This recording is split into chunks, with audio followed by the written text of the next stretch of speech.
I used to believe I had the perfect marriage. For years I dedicated myself to being the ideal wife, supportive, patient, and loving. I woke up early to prepare his breakfast, ironed his shirts just the way he liked, and waited for him to come home late at night, always with a warm meal ready. He was busy, always working hard to climb the corporate ladder, and I never once complained. That's what a good wife does, right? Everyone admired us. Our friends would often say, "You're so lucky to have him," and I believed it. I truly thought we were a team, working towards a future filled with love and security. But looking back, I realize I was the only one fighting for that dream. The first sign of trouble came subtly, almost as if the universe was trying to warn me. He started coming home later than usual, his phone always clutched in his hand. He'd turn the screen away whenever I walked into the room, and his laughter, once so warm, now felt distant. I told myself I was imagining things, that he was just stressed from work. But then the excuses started. "I have a last-minute meeting. I'm traveling for work this weekend.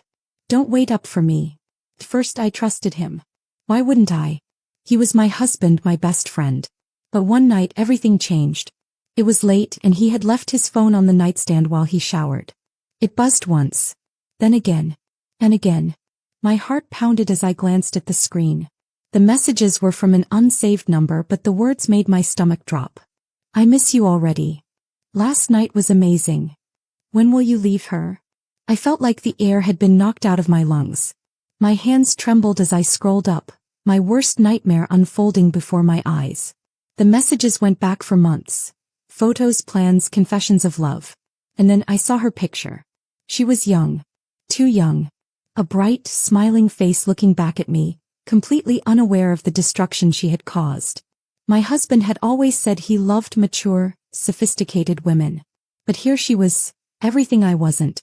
The sound of the shower stopped, and I realized I had seconds before he returned. I locked the phone and placed it exactly where it had been. I sat there, numb, staring at the wall as he walked back into the room, towel around his waist, oblivious to the storm brewing inside me. I had two choices: pretend I hadn't seen anything and continue living a lie, or confront him and risk losing everything. I chose the latter. My hands were ice cold, my breath shaky, but I forced myself to stand. He was drying his hair, completely unaware that his carefully built web of lies had just unraveled. I stared at him, the man I had loved and trusted, and suddenly he felt like a stranger. "Who is she?" My voice came out steadier than I expected. He barely glanced at me. "What are you talking about?" I held his phone up, the screen still glowing with the damning messages. His expression shifted. First surprise, then irritation, and finally something that made my blood boil. He smirked. "You went through my phone?" He scoffed, as if I were the one in the wrong. "Don't turn this around on me," I snapped. "How long has this been going on?" He sighed, rubbing his temples like I was some unbearable nuisance. "Does it even matter?" My chest tightened. "Does it? I am your wife. And maybe that's the problem," he said, his voice low but sharp. "You're always playing the wife. Cooking, cleaning, waiting up for me like some housemaid. Do you even have a life outside of me?" His words hit like a slap. My knees felt weak, but I refused to crumble. "I gave up everything for you. My career, my dreams. I built my life around us." He laughed, a cold, cruel sound that sent a chill down my spine. "And maybe that's why I needed someone else. Someone who isn't just there. He's fun. She makes me feel alive." I had prepared myself for excuses, denials, maybe even an apology. But not this. He wasn't sorry. He wasn't even ashamed. Tears burned behind my eyes, but I refused to let them fall. "So what now? You're leaving me for her?" He shrugged. "I don't know. Maybe. But honestly, I think it's time you and I take a break. We're just different people now. Different people. As if I had changed. As if I was the one who had broken our vows." I felt my heart shatter into 1,000 pieces, but I wouldn't let him see me break. "Get out," I whispered. He grabbed his phone and sighed. "I'll come back for my things later." And just like that he walked out, leaving me standing there, drowning in the wreckage of a life I thought was unshakable. The silence in the house was unbearable. Every corner felt haunted by memories of a life that no longer existed. I should have cried, screamed, broken something, anything to release the pain clawing at my chest. But I just stood there frozen, staring at the door he had walked out of. The days that followed were a blur of whispered pity and sympathetic glances. Friends who once envied my perfect marriage now avoided eye contact. The news spread quickly. He had left me for a younger woman. People didn't just feel sorry for me, they pitied me. I could hear it in their voices, in the way they talked about me like I was a tragic character in a sad story. I forced myself to go through the motions, wake up, eat, pretend to be fine. But deep down I felt like I had disappeared. Without him, without the life I had spent years building, who was I? Then came the charity gala. I almost didn't go. The thought of facing people, of enduring their whispers, was unbearable. But I refused to hide. I put on my best dress, held my head high, and walked into that ballroom as if my world hadn't just crumbled beneath me. That's when I saw him. He was standing near the bar, effortlessly commanding the room with his presence. Tall, confident, and exuding power. My husband's boss, the CEO of the company he had sacrificed everything to impress. I had met him a handful of times before, always from a polite distance. He was the kind of man people whispered about. Ruthless in business, impossible to please, and completely unattainable. So when his gaze locked onto mine from across the room, I was stunned. I looked away, pretending not to notice, but it was too late. He was already walking toward me. "You shouldn't be here," he said smoothly, stopping just inches away. His voice was deep, calm, unreadable. I swallowed hard. "Excuse me. You're too good for these people." There was no pity in his tone, no sympathy. Just a simple statement as if it were fact. I let out a small, humorless laugh. "Tell that to my husband." His expression didn't change. "Your husband is a fool." For the first time in weeks I felt something other than pain. I felt seen. He wasn't looking at me like I was fragile or broken. He was looking at me like I was someone worth noticing. Then he said something that would change everything. "Come work for me." I blinked, certain I had misheard. "What?" "You're smart." Wasted on him, but smart. "I have a position opening up. Think about it." And just like that he walked away, leaving me standing there once again. Only this time I wasn't drowning in the past. I was staring at a door that had just opened to a future I never saw coming. I stood there long after he had walked away, his words looping in my mind. "Come work for me." It wasn't a question. It was a statement, an offer, a challenge. That night I barely slept. I told myself it was ridiculous. What did I know about working for a company like his? I had spent years supporting my husband's ambitions, not building my own.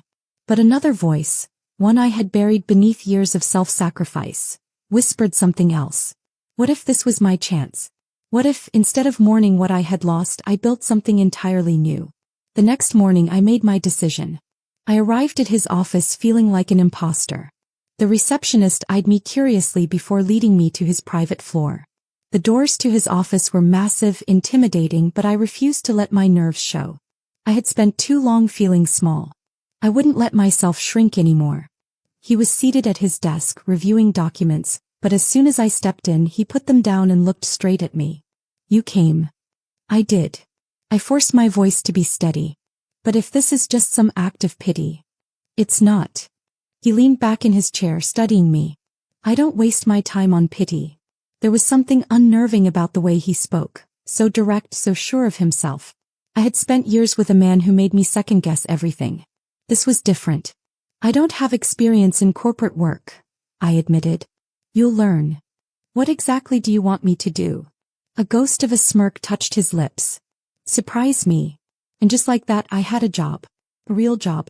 One that didn't revolve around being someone's wife or waiting for someone else's dreams to come true. This was mine. The first few weeks were brutal. I wasn't prepared for the fast-paced, high-pressure environment. I made mistakes, stumbled through meetings, and felt completely out of place. But I refused to quit. Every night I stayed late, studying reports, learning the business, proving to myself that I deserved to be there. And through it all he was watching. Not in the way my husband had, with impatience or disinterest, but with quiet expectation. He never coddled me, never made things easy. But every time I overcame a challenge, there was an almost imperceptible nod of approval. I was changing. Gone was the woman who walked on eggshells, who dimmed her own light to make someone else shine. I stood taller, spoke with confidence, and for the first time in years I felt like I was truly living. And yet there was something else, something unspoken lingering in the air between us.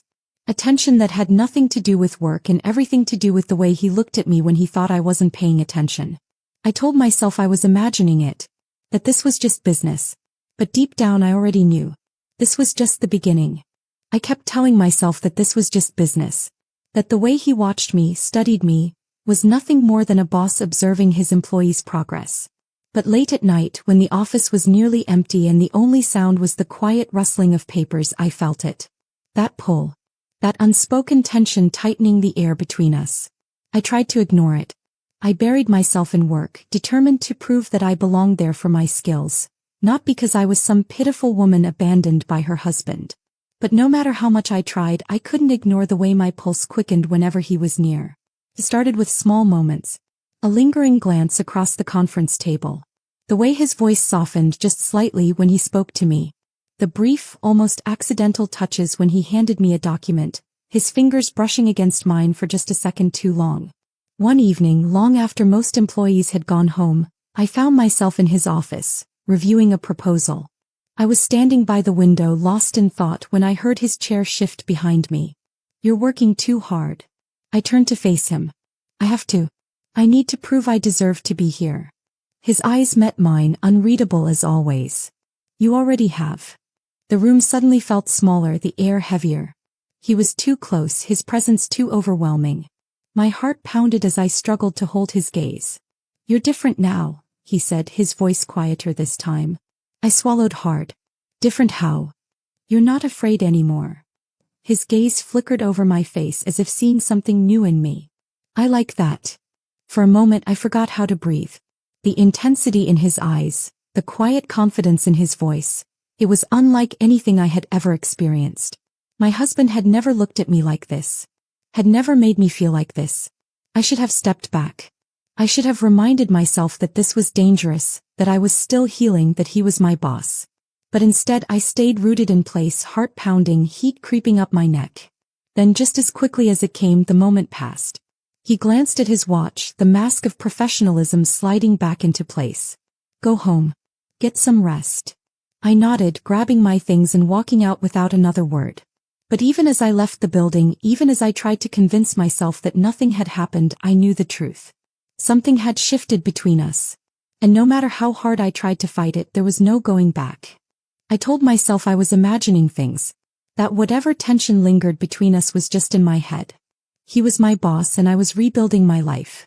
That was all this was supposed to be. But even as I tried to focus on work, the past had a way of creeping back in. It started with whispers, casual conversations in the office that made their way to me. My ex-husband wasn't doing well. At first I ignored it. I didn't care. His life was no longer my concern. But the more I heard, the harder it became to pretend I wasn't curious.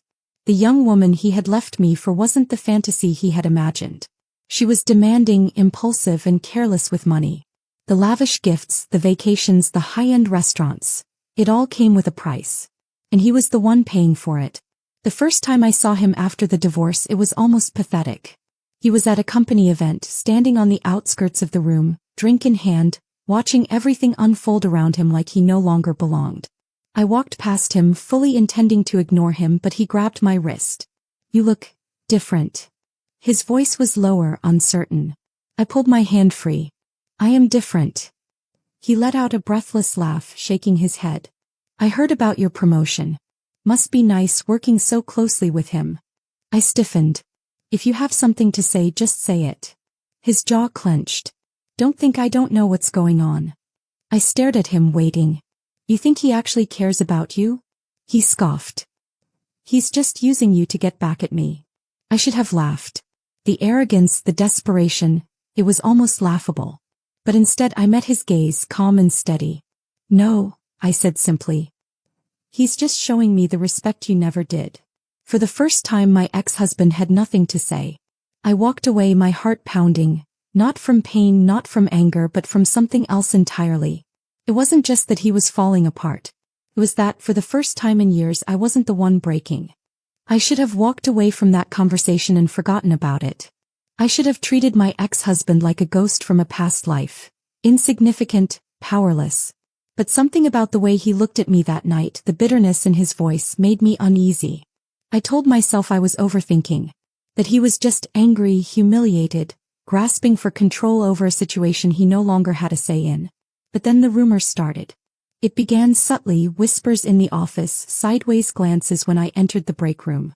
People who once treated me with professional courtesy now spoke to me with an underlying tension, like they knew something I didn't. I caught snippets of conversations as I passed by, my name paired with his, the CEO. At first I ignored it. Office gossip was nothing new. But then one of my colleagues, someone who had always been friendly, approached me with a hesitant expression. "You should know," she said, lowering her voice. "People are saying you and the boss, that you only got your position because of him." I felt my stomach drop. "Who's saying that?" She hesitated. "It doesn't matter where it started. What matters is that people are talking. And I think we both know why." I didn't need her to say it. I already knew. My ex-husband. I clenched my fists, my nails digging into my palms. It wasn't enough for him to cheat, to humiliate me, to leave me behind like I was nothing. Now he wanted to take away everything I had built since then. I found him 2 days later at a bar near the office. Our office. I had no doubt he wanted to be seen, wanted to remind people that he still belonged in the corporate world, even as his reputation crumbled. He barely looked surprised when I slid into the seat across from him. "I was wondering when you'd show up," he said, sipping his drink. "I didn't waste time. You need to stop."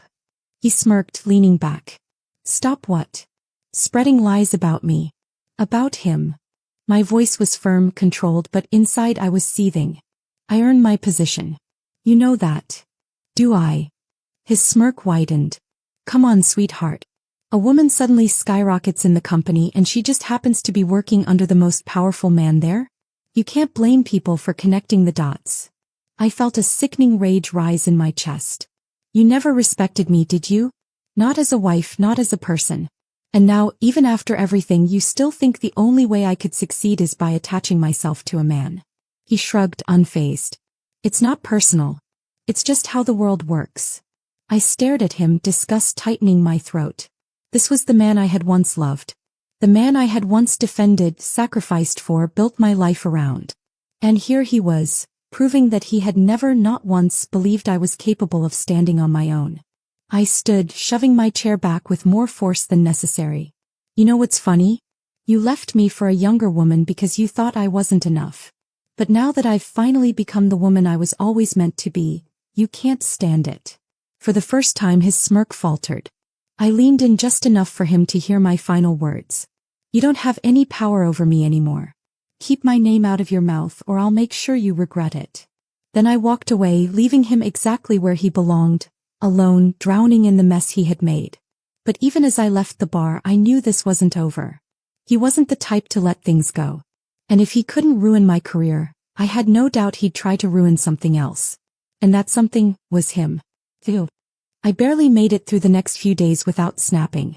The whispers hadn't stopped. If anything, they'd gotten worse. It was one thing to hear strangers speculate about my personal life, but it was something else entirely to know that my success, everything I had fought for, was being reduced to nothing more than a rumor, a cruel joke whispered behind my back. I had spent too long being defined by a man. First by my husband, now by my boss. And the worst part? He hadn't said a word about it. For all his sharp instincts, his ability to control a room with a single glance, he hadn't addressed the obvious. Had he even noticed? Or worse, did he believe it? That thought gnawed at me as I sat in his office late one evening, going over reports. He was at his desk, skimming through a document, his expression unreadable as always. The silence stretched between us, heavier than usual. I slammed my pen down, the sound sharp against the quiet. "Are you going to say anything?" He didn't look up. "About what?" I let out a bitter laugh. "Right. You wouldn't have noticed. You don't hear the whispers when you walk into a room. You don't have to prove yourself every second of the day just to be taken seriously." His eyes lifted to mine, sharp and piercing. "Is that what this is about?" I pushed my chair back and stood. "You know exactly what this is about. My ex-husband is dragging my name through the mud and you've done nothing. I don't need you to fight my battles, but I thought..." I hesitated, forcing down the emotion threatening to surface. "I thought you at least respected me enough to acknowledge it." He studied me for a moment, then set his papers aside. Come with me. I frowned. What? Come with me, he repeated, standing. You want me to acknowledge it? Fine. Let's settle this. I followed him out of the office, my heart pounding, my confusion growing with each step.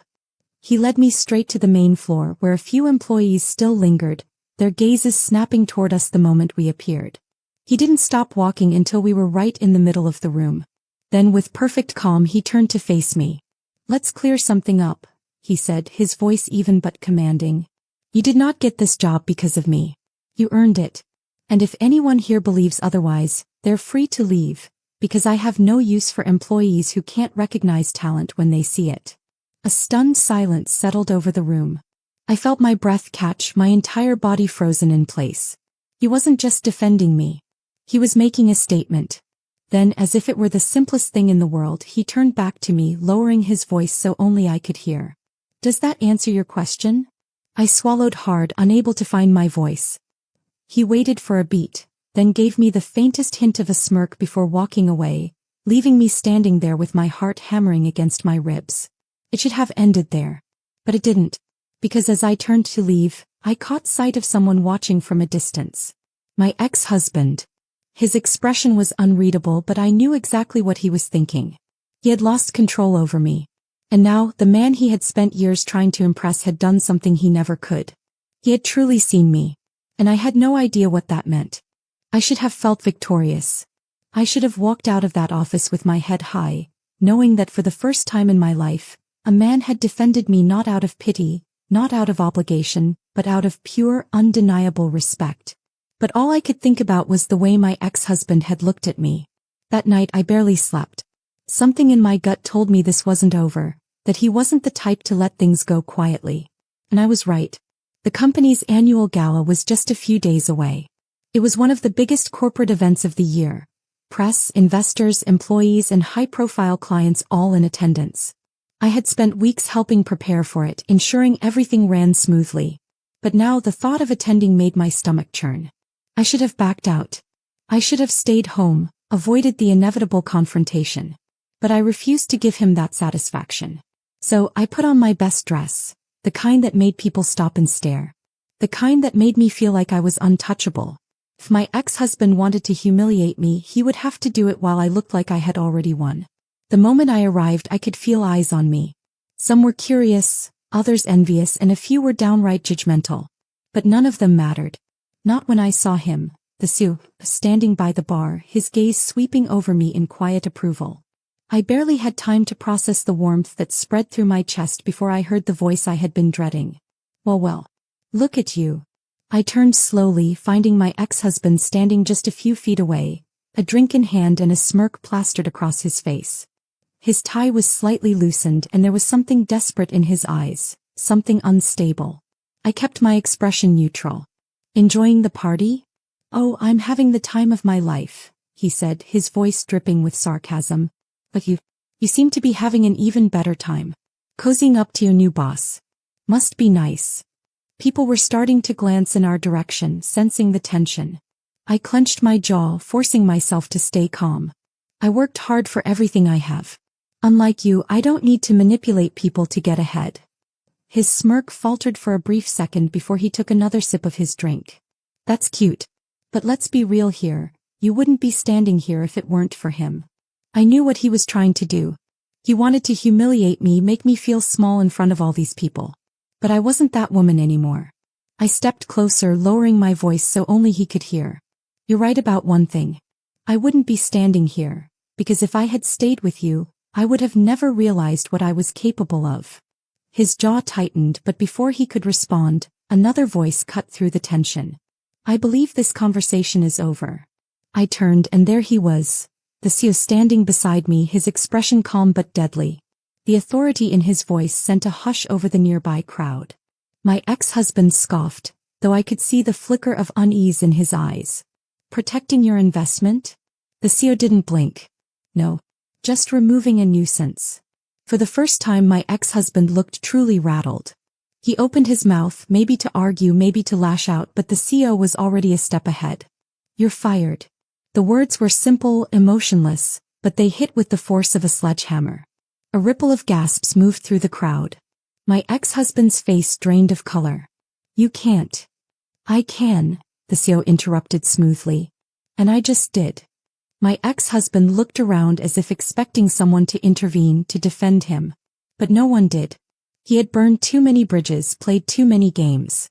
And now there was no one left to save him. I watched as he swallowed hard, his hands clenched into fists. He gave me one last look, but this time there was no arrogance, no smugness. Just the bitter realization that he had lost. Then without another word he turned and walked out. The tension in the air slowly dissipated, conversations resuming around us. But I barely noticed. I turned to the CEO, my heart still pounding. You didn't have to do that. He studied me for a moment, his expression unreadable. Yes, I did. Something about the way he said it sent a shiver down my spine. Because this wasn't just about my ex-husband. This was about me. And whether I was ready to admit it or not, things between us had just changed forever. The night should have ended there. My ex-husband was gone, humiliated in front of everyone, and I was finally free of his shadow. But even as the music swelled around me, as people whispered about what had just happened, my mind wasn't on him anymore. It was on the man standing beside me. The CEO hadn't moved. He stood there, calm and composed, as if he hadn't just publicly destroyed a man's career with a few simple words. But I knew better. He wasn't the type to act impulsively. Everything he did was calculated, precise. I turned to face him, my pulse still racing. Why did you do that? His gaze met mine, steady as always. Because he deserved it. That's not an answer. He exhaled quietly, his eyes searching mine as if trying to decide how much to say. You fought for yourself tonight. I wasn't going to let him take that moment away from you. My breath hitched. He wasn't just talking about the job, about the public humiliation. He was talking about everything. The years I had spent being overlooked, belittled, treated like an afterthought. He had seen it all, understood it in a way no one else ever had. For the first time since my ex-husband walked out on me, I felt something new. Not anger, not resentment, but something terrifyingly close to gratitude. I looked away, suddenly overwhelmed. I should go. He didn't stop me. He didn't reach for my hand, didn't ask me to stay. He just nodded as if he already knew I needed space. I left the gala feeling more confused than ever. For so long I had been angry. Angry at my ex-husband for betraying me. Angry at myself for letting it happen. But now, standing at the edge of something new, something unfamiliar, I wasn't sure what I felt anymore. That night I lay awake, staring at the ceiling, replaying every moment in my head. The way the CEO had looked at me. The way his voice had softened just slightly when he spoke. The way I had felt standing next to him, strong, valued, seen. And that's when the fear crept in. What if this wasn't real? What if I was just a project to him, someone he wanted to fix, to mold into something better? Or worse, what if I was just repeating history? I had spent years defining myself by my relationship with a man. First I was my husband's wife. Then I was the woman he had left behind. Now I was becoming something else entirely. But was I ready for that? The next morning I made a decision. I needed distance. I needed to know without a doubt that I was strong enough to stand on my own. So I sent him a message. I need some time away. Don't take it personally. His response came minutes later. Understood. Take all the time you need. No questions. No demands. Just quiet understanding. I should have felt relieved. Instead, my chest tightened in a way I didn't quite understand. Because for the first time, I wasn't sure if I was running away from my past. Or from what was waiting for me in the future. Days turned into weeks and I threw myself into work, keeping my head down and my emotions buried. I needed clarity. Distance. A chance to prove, to myself more than anyone, that I wasn't just stepping from one man's shadow into another's. But no matter how much I tried to focus, my mind betrayed me. Every time my phone buzzed, I half expected it to be him. Every time I walked into the office, I felt the weight of his absence even though he was just down the hall.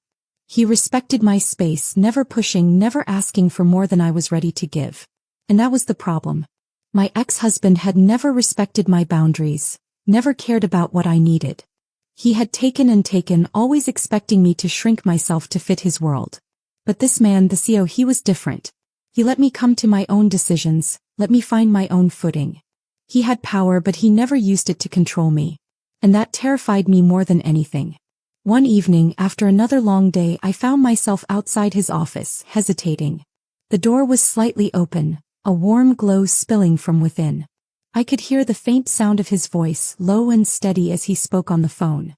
I should have walked away, but I didn't.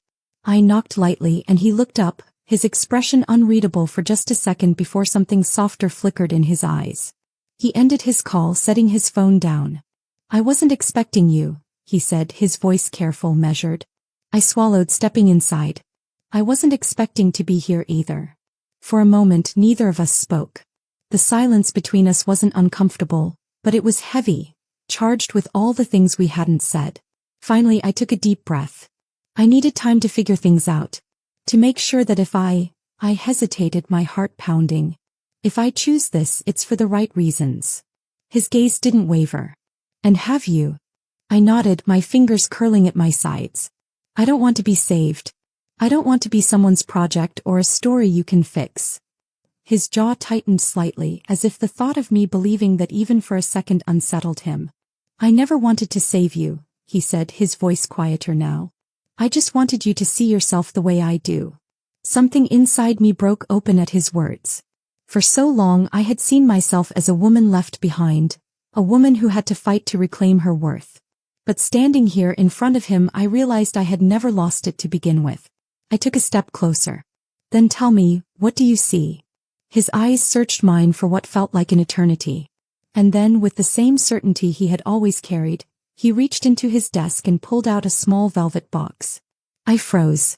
My heart slammed against my ribs as he stood, stepping toward me with the kind of confidence that made my breath hitch. "I see a woman who rebuilt herself from the ground up," he said. "A woman who was never weak, only waiting for the right moment to become unstoppable." He opened the box, revealing a ring. But it wasn't just any ring. It wasn't flashy or oversized. It was simple, elegant. Something meant for someone who didn't need extravagance to be extraordinary. I stared at it, my mind racing. This isn't about saving you," he said, cutting me off. "This isn't about proving anything to anyone. This is about choice. Your choice." Tears burned behind my eyes, and for once I didn't try to stop them. Because this wasn't like before. This wasn't a man telling me who I should be or what I should do. This was a man standing beside me, not in front of me. I took a shaky breath, looking up at him. "And if I say yes?" His lips curved into the faintest hint of a smile. "Then we build something together." My fingers trembled as I reached for the ring, for the future I never saw coming. For the first time in my life, I wasn't stepping into someone else's story. I was writing my own. I never imagined my life would turn out this way. A year ago, I was a woman defined by someone else's choices, living in the shadow of a man who never truly saw me.